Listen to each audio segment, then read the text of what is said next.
Kalau kau pernah duduk asrama, kau mungkin pernah dengar tentang satu tempat yang semua orang tahu, tapi tak ada siapa berani masuk. Kami panggil dia Blok C. Asrama ini bukan baru. Binaannya sudah lama. Sejak puluhan tahun lepas, ada 3 blok utama di kawasan ini. Blok A, Blok B dan Blok C. Blok A dan Blok B masih digunakan sampai hari ini. Tapi Blok C sudah lama ditutup. Menurut pihak asrama, Blok C ditutup kerana struktur bangunan yang tidak lagi selamat. Dindingnya retak di beberapa bahagian. Sistem pendawaian elektrik lama dan tidak stabil. Dan kos untuk membaikinya terlalu tinggi. Jadi keputusan dibuat, Blok C ditinggalkan. Tapi yang peliknya, bangunan itu tidak pernah dirobohkan. Tidak pernah dibuka semula. Hanya dikunci, seolah-olah ia masih wujud sebagai sesuatu yang perlu dijaga, tetapi tidak disentuh. Pelajar lama di sini ada cerita lain. Mereka kata dulu pernah berlaku satu malam yang pelik. Malam itu, bekalan elektrik di Blok C terputus. Beberapa pelajar masih berada di dalam bangunan itu pada waktu tersebut. Warden cuba memanggil mereka melalui pembesar suara. Tapi tiada sebarang jawapan. Langsung tiada. Apabila pagi tiba, semua pelajar itu keluar sendiri dari Blok C. Namun sesuatu yang aneh berlaku. Mereka tidak bercakap, tidak seorang pun. Mereka hanya berjalan seperti biasa, tetapi dalam keadaan senyap yang tidak normal. Seolah-olah mereka baru sahaja melalui sesuatu yang tidak dapat dijelaskan. Selama beberapa jam selepas itu, mereka tetap diam. Tiada respons apabila dipanggil. Tiada reaksi seperti biasa. Dan kemudian, seorang daripada mereka tidak pernah kembali ke blok asalnya. Hilang begitu sahaja. Tanpa penjelasan jelas. Pihak asrama tidak mengeluarkan kenyataan panjang. Hanya satu tindakan dibuat. Blok C dikunci sepenuhnya. Dan sejak hari itu, tiada lagi pelajar dibenarkan masuk. Tapi selepas kejadian itu, sesuatu mula berubah. Pelajar baru mula mendengar pantang larang. Jangan lalu di belakang Blok C pada waktu malam. Jangan suluh lampu ke arah tingkat atas bangunan itu. Dan jangan sesekali sebut nama sesiapa yang pernah tinggal di sana. Ada satu lagi pantang larang yang paling aneh. Setiap malam, ketika roll call asrama dilakukan, kadang-kadang nama dari Blok C masih dibaca, walaupun tiada siapa tinggal di sana. Beberapa pelajar yang berani pernah cuba mendekati kawasan itu. Mereka kata dari jauh, mereka nampak seperti ada cahaya di tingkat 3. Padahal bekalan elektrik sudah lama dipotong. Ada juga yang mendengar bunyi kerusi diserit perlahan dan pintu yang terbuka sedikit kemudian tertutup sendiri. Selepas itu, suasana di sekitar Blok C mula terasa sedikit berbeza. Bukan perubahan yang jelas, tapi cukup untuk pelajar yang biasa di situ menyedarinya. Koridor belakang Blok C jadi semakin jarang dilalui, walaupun pada siang hari.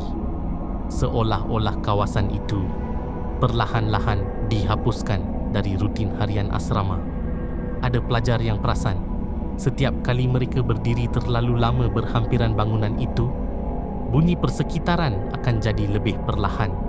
Seperti semua suara lain, menjauh sedikit demi sedikit. Tinggal hanya bunyi mereka sendiri. Paling pelik, ada yang cuba berdiri berdua di situ untuk menguji. Tapi kedua-duanya akan mendapat perasaan yang sama.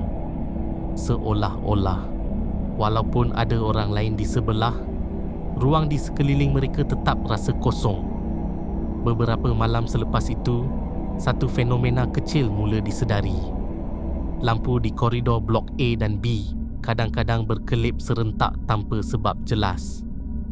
Pada masa yang sama, ada pelajar mendengar bunyi dari arah Blok C yang seperti berjalan selari dengan pergerakan mereka di dalam asrama. Seperti sesuatu di Blok C itu tidak berada di tempat yang sama dengan bangunan itu lagi. tapi masih mengikuti struktur waktu yang sama dengan asrama. Dan sejak itu, setiap kali malam terlalu sunyi, beberapa pelajar akan berhenti seketika tanpa sebab kerana mereka mula sedar satu perkara kecil. Bunyi dari blok C tidak pernah benar-benar berhenti. Ia hanya berubah jarak. Dan yang paling mengganggu, jarak itu kadang-kadang terasa semakin dekat tanpa sebab yang jelas. Bukan secara fizikal mereka menghampiri blok C, tetapi seperti bunyi itu sendiri yang semakin masuk ke kawasan asrama. Ada malam tertentu, pelajar yang sedang tidur akan terjaga serentak. Tanpa bunyi kuat, tanpa gangguan luar, hanya rasa seperti ada sesuatu yang sedang berhenti di hujung katil mereka. Beberapa pelajar cuba abaikan semua ini. Mereka kata mungkin hanya tekanan asrama, mungkin terlalu letih belajar. Tapi perkara yang sama tetap berlaku, walaupun pada pelajar baru yang belum tahu cerita blok C. Dan ini yang paling pelik. Pelajar yang tidak pernah diberi tahu tentang blok C kadang-kadang akan mula bercakap tentangnya sendiri.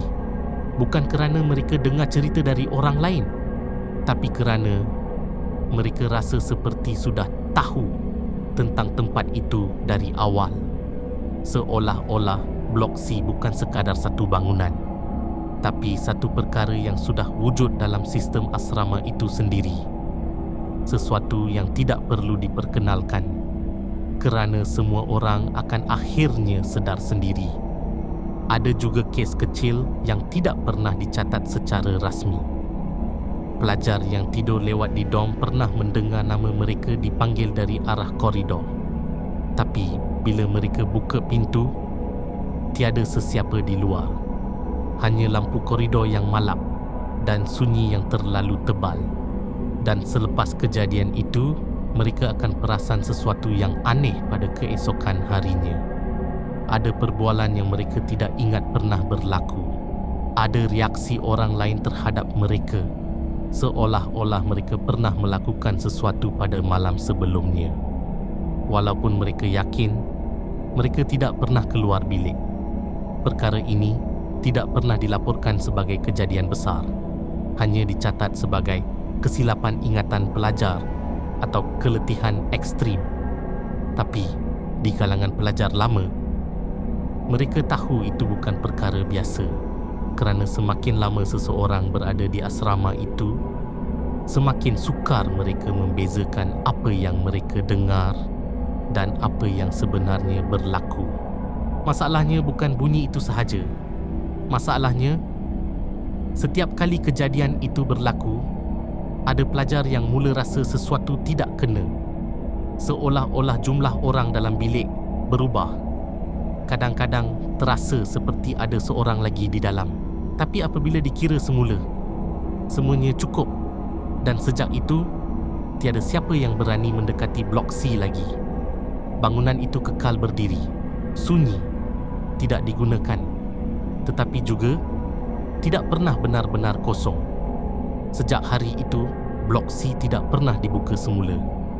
Namun, ada satu perkara yang masih berlaku hingga ke hari ini. Setiap tahun, jadual penghuni asrama masih ada nama yang sepatutnya datang dari blok C, walaupun blok itu sudah lama ditinggalkan. Kalau kau pernah duduk asrama dan kau pernah dengar tentang satu tempat yang semua orang elakkan, tapi tak ada siapa boleh jelaskan kenapa, mungkin kau tahu cerita ini bukan satu-satunya versi. Kalau kau ada pengalaman di asrama atau pernah dengar cerita yang sama, tulis di komen. Aku nak kumpul semua versi.